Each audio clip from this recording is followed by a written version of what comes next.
Something strange has been happening in garages across America over the last few years, and most people haven't noticed it happening in real time. Ask around your neighborhood, and there's a decent chance at least one house on your street switched from a gas mower to an EGO, not a generic battery mower, specifically EGO. And once you start noticing it, you can't stop noticing it, because the pattern isn't random. It's the result of a very specific set of engineering and business decisions that quietly changed what an American homeowner expects from a lawnmower. So the real question isn't whether EGO is popular right now. It obviously is. The real question is why this particular brand, out of dozens of battery mower companies competing for the same shelf space, ended up becoming the default answer for so many people. And once you dig into it, the answer has almost nothing to do with luck. Start with the battery itself, because that's where almost every other decision downstream actually begins. For years, the biggest argument against battery mowers wasn't the mower, it was the battery. Not enough runtime, not enough power under load, and a charging process that made gas mowers look convenient by comparison. EGO's entire strategy was built around solving that one problem before worrying about anything else. Their battery platform pushed voltage and capacity higher than most competitors were willing to commit to at the time. And just as important, they built an entire ecosystem around a single battery format that works across mowers, trimmers, blowers, chainsaws, and more. That single decision changed the math for a lot of buyers. You're not just buying a mower anymore, you're buying into a system where one battery purchase pays off across your entire yard, and that changes how people justify the upfront cost. That upfront cost is worth pausing on, because EGO isn't the cheapest option on the shelf, and it was never trying to be. A lot of successful product strategies in this space have leaned on being the budget-friendly alternative to gas. EGO went the opposite direction. They priced themselves closer to premium gas mowers, sometimes above them, and bet that homeowners would pay more upfront in exchange for skipping the ongoing cost and hassle of gas, oil, spark plugs, and engine maintenance. That's a significant gamble, because it only works if the performance actually holds up to premium gas equipment. If the mower had underperformed even slightly, that pricing strategy would have collapsed almost immediately, because nobody pays a premium price for a machine that can't back it up.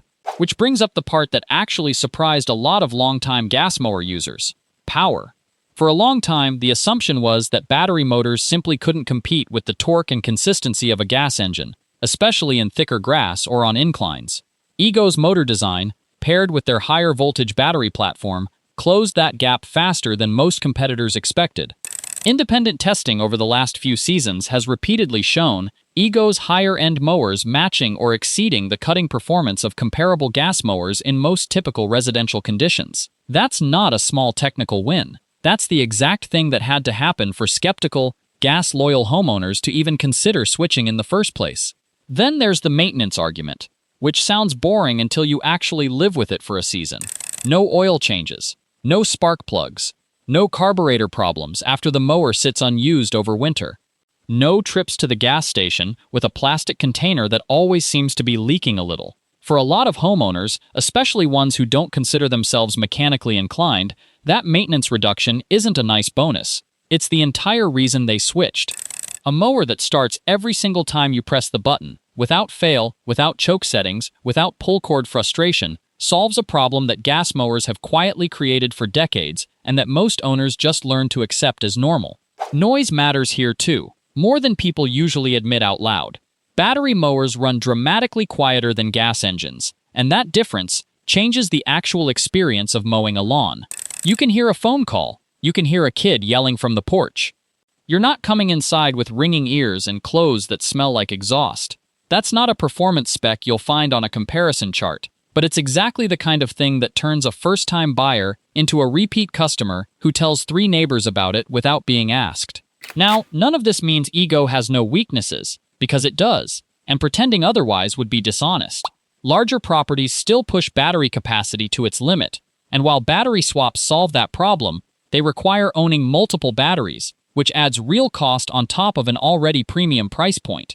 Extreme, overgrown conditions still demand more strategy from the user than a gas mower typically does, since gas engines can often brute force through thick grass in a way that puts less thinking on the operator, and repair infrastructure, while growing, still isn't as universally available in small towns as decades-old gas mower service networks that basically exist in every corner of the country.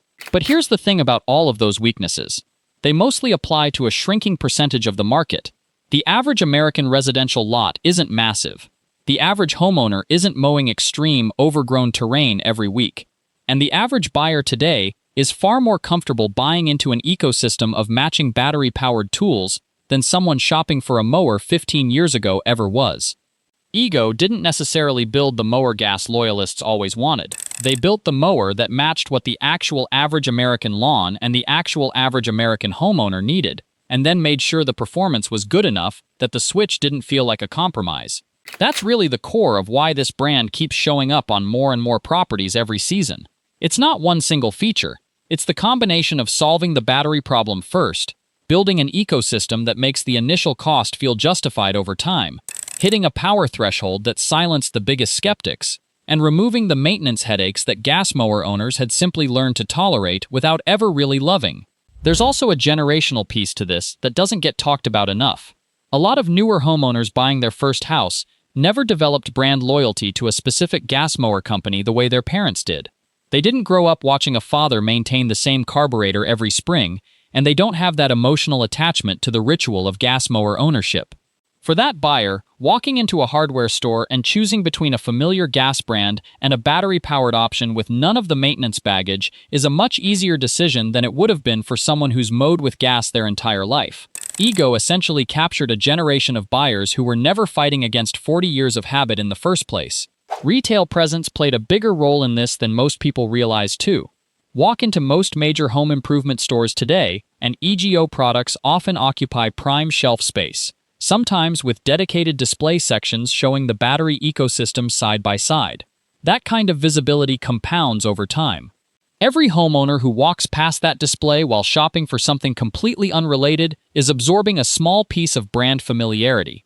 And familiarity is a massive factor in a purchase category where most buyers aren't doing deep research beforehand. They're grabbing what feels trustworthy and well represented on the shelf in front of them. Word of mouth accelerated all of this. Once enough of these mowers made it into actual neighborhoods. Lawn care is one of those rare purchases people talk about unprompted, because everyone can see the results sitting in your driveway or hear the difference in noise level from 2 houses down. Once enough early adopters had good experiences, the recommendation engine driving new sales stopped being Ego's marketing team and started being actual neighbors comparing notes over a fence. Whether that momentum keeps building depends on whether competitors can close the gap Ego created, and right now, most of them are still playing catch-up rather than pulling ahead. Until that changes, more of those garages across your neighborhood are going to keep making the same switch, one quiet mower at a time.